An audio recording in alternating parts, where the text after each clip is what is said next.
So then dealing with conflict in the workplace, what's the best way of dealing with it? Because there's different types, and I've mentioned a few there. So an arsehole boss or manager, people who think that they're the boss when they're not, people who are pally with the boss. So this same person I was just mentioning before, the one worked in a cafe with, she had her phone on before and was watching Dublin playing against Mayo, I think it was, in the All-Ireland final, the Sam Maguire Cup. If anyone doesn't know GAA, that's the big one. It's like the Super Bowl of Gaelic football. She had the phone on, right, and the boss comes in, and the boss obviously thought it was my phone, because I was cleaning out the front, and you wanted her phone on, and the boss comes in with a big serious face, why is that phone on in the workplace? And I was perfectly calm, because I was like, I'm not doing anything wrong. I was like, it's not my phone, it's your one's. I won't mention her name. But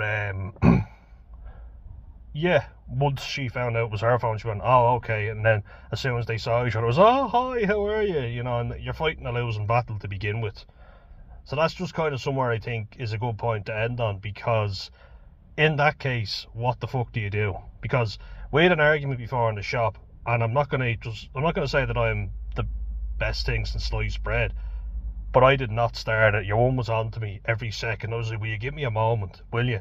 And a customer actually made a complaint about what was happening and what was being said to me. And the bosses made out like it was a mutual argument, like we couldn't get along. Not the fact that she was hounding me all the fucking time. And I said anything back, nothing got resolved. So in that case, I guess you just leave. Like, I'd stayed there over a year. Nothing seemed to change. Didn't really matter what I said. I got so depressed anyway, like, that I started being late. And this was before she said anything to me. So I had bad brain fog. I was making mistakes. I couldn't concentrate. Because I'm a decent human being, I always like to be decent to the customers and, as best I could, be mannerly and polite. But some days, yeah, probably came across as rude, because I was like, yeah, alright, whatever. Wouldn't just say, yeah, whatever, but that's how I felt. I felt like absolute shit. That's what I'm trying to get at. And, half the time I didn't have the energy to argue with your one.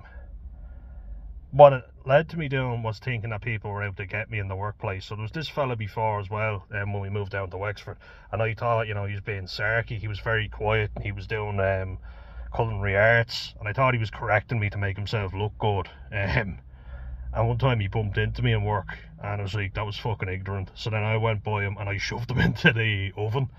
I just shoved him, like, it was like, you're gonna bump into me, I'll bump into you. I'm not great with my words, but I'm good with my actions. And he said, sorry, Dan, for the next few times you had to go by